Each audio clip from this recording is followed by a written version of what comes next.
YouTube, Corncob Piper coming at you. It is a Sunday afternoon. Hope everybody's had a great weekend so far. Welcome to another episode of Puffin Burley. It has been quite a while since I have done a Burley review. I got kind of burleyed out there for a while, but I found my way back into smoking them again, and I've been smoking one specifically mostly all this week, and that is J.L. Peretti's No Name, which is a Burley blend, and that's the tobacco that we're going to be reviewing today. So I've said this a lot in many of my Puffin Burley videos. Peretti makes some of the best Burley tobaccos out there. If you are a Burley smoker and have not tried any of their stuff, I definitely would recommend that you give it a try. You know, the stuff that they make really is quite delicious. I'll go ahead and post a link down to their website down below. You can order from them. Just be aware when you're ordering from LJ Peretti, I think they only ship one day a week, and I think that's Mondays.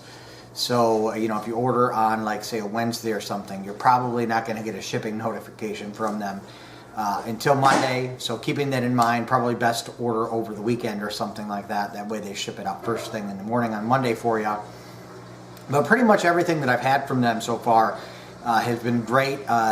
They have a new Virginia blend out as well, straight Virginia blend, which is the first time they've ever done anything like that. And I picked up an ounce, and after I smoked a couple bowls of it, I immediately went out and picked up another 4 ounces of the stuff because it is quite great, and there is a chance they may not be making any more of that Virginia blend in the future.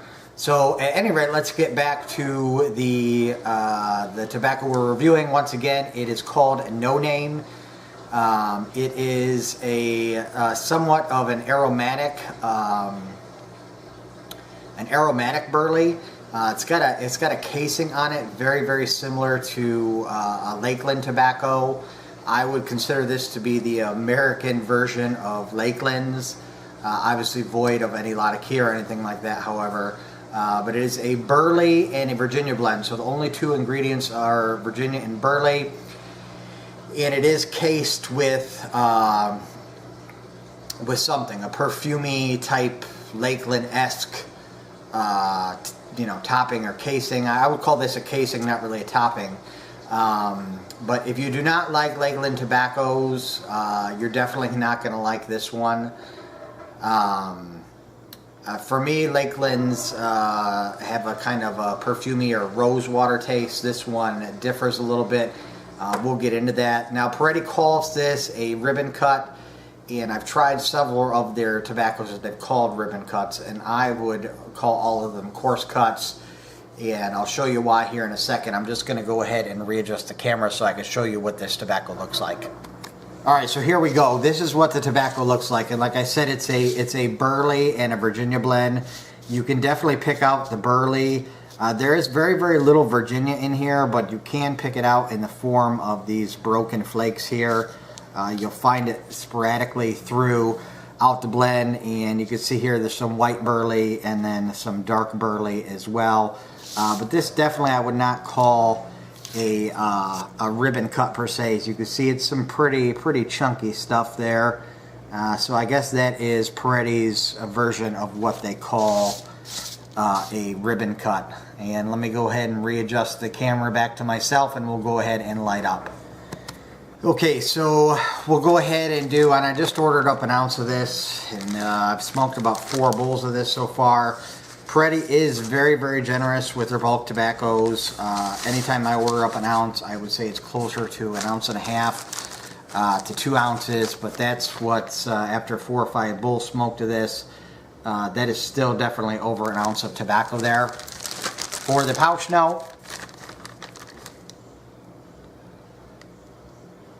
I can pick up the Burleys. The only scent that I pick up from the Burley is like a raisiny scent, maybe a little bit of spice. I cannot discern any smell from the Virginia at all, and like I said, they are very, very scant on the Virginia in this blend. There's not a whole lot of Virginia. I think they only put enough in here just to really pull the bitterness out of the Burley and add a little bit of a sweetness to the blend. But the main overall smell in this pouch is of ivory soap. So if you've ever smelled ivory soap, that is definitely the main scent that I pick up. And like I said, this is kind of like an American Lakeland. Lakeland blends have a smell to me of, excuse me, of rose water, like perfume rose water. This one is more, really, I mean, it's really spot on for the smell of ivory soap to me. So like I said, if you don't like those perfumey Lakeland blends, you are definitely not going to like this one at all. I happen to be a fan of Lakeland's, and the taste of this one to me is not off-putting at all, nor the smell. I'll go ahead and light up. This pipe here is now dedicated to Lakeland blends or floral blends. This is my $25 Amazon.com pipe. Might be a good idea to smoke this blend from a cob, because I'm pretty sure that this blend is going to ghost your pipe pretty good with the perfumey smell. I would probably be smoking this in a cob right now if it wasn't for my corn cob challenge, where I've challenged myself for the whole month of September to only smoke from briar. Which is fine, because now this will just be a Lakeland pipe. I needed one anyhow. So I've smoked this pipe about a quarter of the way down before I started the video. When you initially light the pipe, you get hit with that blast of that ivory soap flavor. It does dissipate rather quickly though. Once you get into the first quarter of the bowl, the Lakeland or the perfume or ivory soap taste remains there from the beginning to the end of the bowl.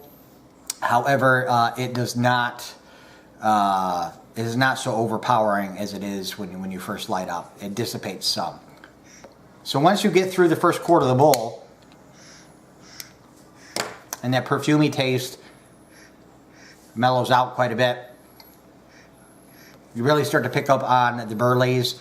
What I get from the Burley in this blend is a nuttiness, a toasted almond taste, and the nuttiness of this one. Do not pick up any cocoa notes or anything like I do in a lot of Burleys, and especially Peretti Burleys. Don't get that so much in this blend.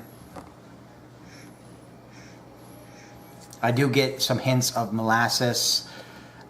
In the Virginia, like in the smell, with the taste as well, it is very, very hard to discern if there's any Virginia in this at all. Every once in a while, you'll get some wisps of sweet grassiness, but they're very, very few and far between. Obviously, the Burley in here is the star of the show, as well as that perfume casing that they've added to this as well. Like I said, the only thing that I could really call this would be an American style Lakeland. I think that is the best, most fitting description of this. This tobacco does burn a little bit hot, at least for me. Every bowl that I've smoked, I've gotten a slight bit of tongue bite, and I've had to stop with each bowl and set it aside and rest it just to protect my tongue. So I'm not, obviously a huge fan of it in that aspect, that it can be a little bit bitey, but the taste is great. I love the nuttiness and the molasses from the Burleys, and I really enjoy the perfumey casing that's on there, the ivory soap casing. I'm going to call it ivory soap because that's what it smells like to me. It smells exactly like ivory soap. So I really wish this blend smoked a little bit smoother. Because of the tongue bite, this one probably is not going to end up being for me, but it does have great flavor.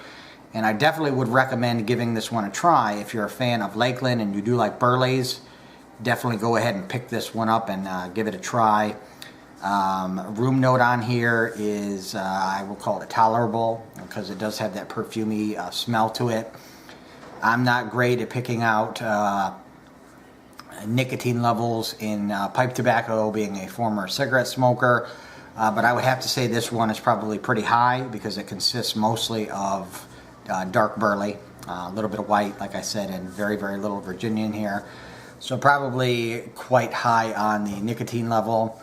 So for this blend, when I first started smoking in my first bowl, I was pretty optimistic that I was going to end up loving this tobacco. However, because of the tongue bite thing, it's just not for me. So my 5-star rating on this is going to be a 2.5 out of 5 stars. If it did not bite me, I would give this one probably a 4.5, and it would have ended up in my rotation. So definitely, if you've got an iron tongue, or you don't find that a lot of tobaccos, you don't find them bitey. And I have a pretty sensitive tongue, I think, when it comes to getting tongue bite. Might have to do with the fact that I'm a pretty aggressive puffer as well when I'm smoking a pipe. I smoke them pretty aggressively. But definitely one that I would recommend, at least picking up an ounce and giving it a try. And hopefully it doesn't do what it did for me and give you guys tongue bite. But definitely, like I said, if you don't like Lakeland's, stay away from this blend. If you like Lakeland's, pick it up, give it a try. I definitely think it's going to be worth your while. I think you can get an ounce of this on their website for like $3.85, I want to say, something around there. So relatively not too expensive just to pick yourself up an ounce to give it a try. Once again, LJ Peretti, No Name Burley Blend, 2.5 out of 5 stars from the Corncob Piper. Thanks everybody for watching this episode of Puffin Burley. And as always, YouTube, keep on piping.